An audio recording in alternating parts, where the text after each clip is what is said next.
चलिए बच्चों, आप देखिए, आज आपको हम छोटे भिन्न और बड़े भिन्न बताते हैं। जैसे कहते हैं कि 1/2 भिन्न 1/2 और भिन्न 1/3 में कौन से भिन्न कह रहा है बड़ी है। तो इसमें बताएंगे कौन से भिन्न बड़ी है और कौन से भिन्न छोटी है। तो देखिए 1/2 को क्या करिए, पहले लिख लीजिएगा, ऐसे 1/2 लिख दीजिए। फिर उसके बाद देखिए क्या कर लीजिएगा, ऐसे बराबर लगा दीजिए। उसके बाद फिर 1/3 लिखा हुआ, इसको भी ऐसे लिख दीजिए। अब देखिए इसका क्या करिएगा, एलसीएम कर लीजिएगा। 2 और 3 का लासा कितना होता है, 6। यहाँ 6 लिख दीजिएगा। उसके बाद फिर 1 लिखा हुआ, गुणा कर दीजिएगा। तो 2 3 6, तो 3 बार पढ़े हुए, यानी कि 3 बटे कितना हो जाएगा, ये 6 हो जाएगा। फिर इसमें देखिए इसका भी एलसीएम वही आएगा, 6 ही हो जाएगा। तो ये हो जाएगा 1 गुणे 3 दूनी 6, यानी कि 2 बार पढ़ेंगे। तो 2 बार पढ़ लिए तो हम यहाँ पर आ जाएगा 2/6 हो जाएगा। अब नीचे देखिए हर बराबर हो गया। अब इसमें भिन्न बड़ी बताना है हमें, तो कह रहा है जिसमें अंश बड़ा हो वही भिन्न क्या होगी, बड़ी हो जाएगी। तो इसमें देखिए अंश बड़ा हो गया, 3 बड़ा, इसमें 2 छोटा है। तो हमसे कह रहा है कि कौन सी भिन्न बड़ी है, तो भिन्न कौन सी बड़ी हो जाएगी, 3/6 लिखा हुआ ना, ये कहाँ से आया, 1/2।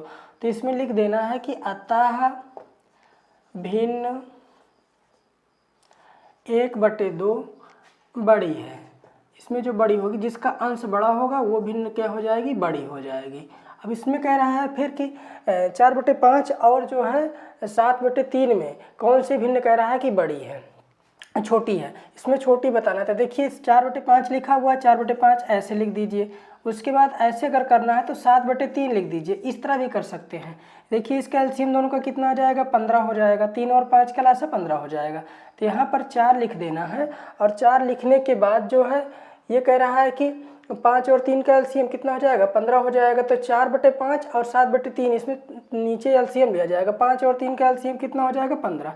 तो ये हो जाएगा 5 3 15, यानी कि यहाँ पहले 15 लिख दीजिए। और 3 बार गुणा किए हैं, पढ़े हुए पहाड़ा, तो यानी कि 3 लिख दीजिएगा। फिर उसके बाद कामा करिए, 7/3 लिखा हुआ है। इसमें देखिए क्या करिएगा, एलसीएम जो आएगा 15, उसी को लिख देना। 3 5 15, यानी 5 बार पढ़े हुए तो 5 लिख दीजिएगा।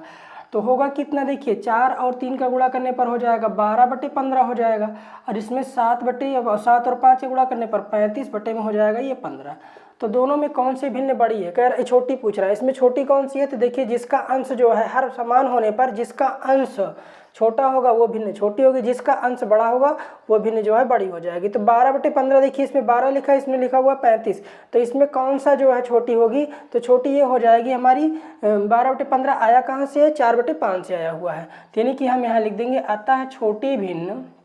इसमें कुछ पूछ रहा है ना, कह रहा है कि छोटी भिन्न क्या होगी, तो छोटी भिन्न हम यही बता देंगे, ये 4/5 है। तो लिख देंगे अतः छोटी भिन्न। इसे बड़ी बताना था तो हम ऐसे भी लिख सकते हैं कि अतः बड़ी भिन्न लिख देना है, या भिन्न छोटी लिख दीजिएगा। जो पूछेगा उसी तरह कर लिखिएगा। अतः भिन्न जो है वो 4/5 कह रहा है, छोटी बताना था तो हम छोटी लिख देते हैं, यहाँ पर छोटी है लिख दीजिएगा। फिर उसके बाद कह रहा है कि -4/5 है, -4/5 और 7/4 में कौन सी भिन्न कह रहा है कि बड़ी है। तो इसमें हमको बड़ी भिन्न बताना है। तो देखिए बड़ी भिन्न क्या हो जाएगी, -4/5 है और -7/4 है। तो इसमें देखिए इन सब में क्या हुआ था, माइनस नहीं लगा हुआ था, और इसमें जो लगा हुआ वो माइनस लगा हुआ है, एक में लगा। इसी तरह होता है जिसमें दोनों में माइनस लगा रहेगा। तो हम क्या करेंगे, लिखेंगे -4 और बटे में लिख देंगे 5। फिर उसके बाद अगर इस तरह करना है ऊपर के जैसा, तो ये हो जाएगा 7 बटे हो जाएगा 4। तो इसका एलसीएम कर लीजिएगा दोनों तरफ। 5 और 4 का लासा कितना हो जाएगा, 20, यानी कि हम ऐसे 20 दोनों जगह लिख दीजिए। -4 बटे में हो जाएगा 5 चौक 20, तो 4 लिख देंगे। -16 हो जाएगा और बटे में हो जाएगा 20। फिर यहाँ पर देखिए 7 लिखा हुआ गुणे 4 पंचे 20, यानी 5 हो जाएगा। तो 7 5 35 हो जाएगा और बटे में क्या लिख दिया जाएगा, 20। इसमें आपसे पूछ रहा है कौन सी भिन्न कह रहा है बड़ी है। तो जिसमें माइनस लगा होता है वो भिन्न छोटी हो जाती है, जिसमें प्लस होता है वो भिन्न बड़ी होती है। तो प्लस वाला 35/20 लिखा हुआ, यानी कि आया कहाँ है, 7/4 से आया हुआ है। तो यहाँ पर लिख सकते हैं कि अतः जो है 7/4, हाँ, और उसके बाद भिन्न बड़ी है। यहाँ पर पूछ रहा है तो बड़ी लिख दीजिएगा। इसके आगे हम ऐसे भी लिख सकते हैं कि भिन्न जो है यहाँ पर अतः भिन्न 4/7 जो है बड़ी है। इसको आगे भी कर सकते हैं, भिन्न बड़ी है, यहाँ पर इस तरह लिख दीजिएगा।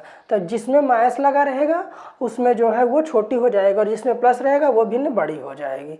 तो इस तरह ये छोटी और बड़ी। अब जिसमें दोनों तरफ माइनस रहेगा उसको हम बता दे रहे हैं अगले वीडियो में।